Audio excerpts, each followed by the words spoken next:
আসসালাওয়াতুল খামস, 5 ওয়াক্ত নামাজ যারা পড়ে, 5 ওয়াক্ত নামাজ যারা পড়ে, তাহলে কত পড়তে হবে? 5 না আপনার খেয়াল খুশি?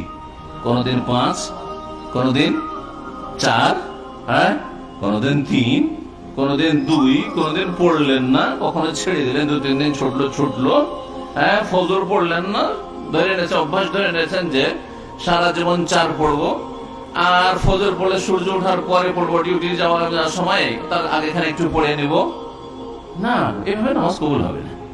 কারণ আল্লাহ যেইভাবে চেয়েছেন ওইভাবে আপনাকে ইবাদত করতে হবে। আপনি যেভাবে চাইছেন ওইভাবে ইবাদত আল্লাহ চান না। আপনার মন যদি চাই যে আমি খুব ধার্মিক ভালো মানুষ, আমি 6 ওয়াক্ত নামাজ পড়বো, তাও আল্লাহ কবুল করবেন না। যখন আল্লাহ বেশিটাও কবুল করবেন না, তো আপনি কম করবেন, ওটাও আল্লাহ কবুল করবেন না। ভালো করে শুনে রাখেন। কারণ আমাদের দেশের মানুষরা মনে করে যে যতটা পড়বো ততটা তো নাকি পাবো। ভুল এখানে, কিন্তু যতটা পড়বো ততটা তো নাকি পাবো। আমি না হয় 5 পড়লাম, 4 পড়লাম, তো 4 তো নাকি পাবো। তো 4 আমার নেকি পাল্লা এলো, আর 1 সারলাম তো 1 আমার গুনার পাল্লাতে এলো, তো নেকির পাল্লা তো ভারী হয়ে গেল। লজিক, যুক্তি দেখছেন না? আউযুবিল্লাহ। এই যুক্তি কেন চলবে না? এই যুক্তি চলবে না, কারণ ইবাদত কার? আল্লাহর। যখন ইবাদত, তো আল্লাহর খেয়াল খুশি, আল্লাহর মর্জি মোতাবেক করবেন, আপনার মর্জি মোতাবেক করবেন, আল্লাহর মর্জি মোতাবেক করতে হবে। এবং আল্লাহর মর্জি হচ্ছে মেরাজের রাতে 50 থেকে কমাইতে কমাইতে কতদূর কমিয়ে নিয়েছেন? 5 কমেছেন, এর কম নেই, এর কম নেই। 5 পড়লে 50-এরই আল্লাহ সওয়াব দেবেন। জি হ্যাঁ, জি। তাহলে যারা 5 পড়েন বলে আলহামদুলিল্লাহ, কারণ যে 5 পড়ছেন অটোমেটিকলি আপনার 50 হচ্ছে।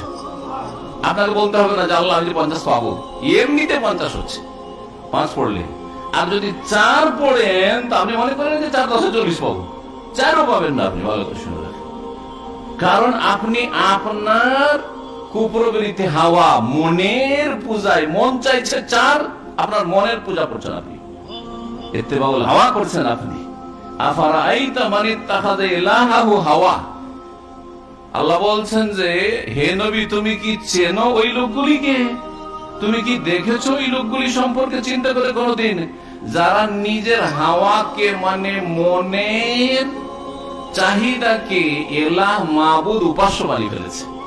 মন যেটা চাই সেটা করে যারা। মন চাই যে আমি ফজরটা পড়বো না, বাকিটা ঠিক করে পড়বো। এটা হচ্ছে নিজের হাওয়াকে, মনের চাহিদাকে, কুপ্রবৃত্তিকে সে এলাহ বানিয়ে ফেলেছে। এটা আল্লাহর কথা। কার পূজা করছে? হাওয়ার, মনের পূজা করছে। আর ইবাদত কার করতে হবে? আল্লাহর করতে হবে। মনের পূজা করলে হবে না।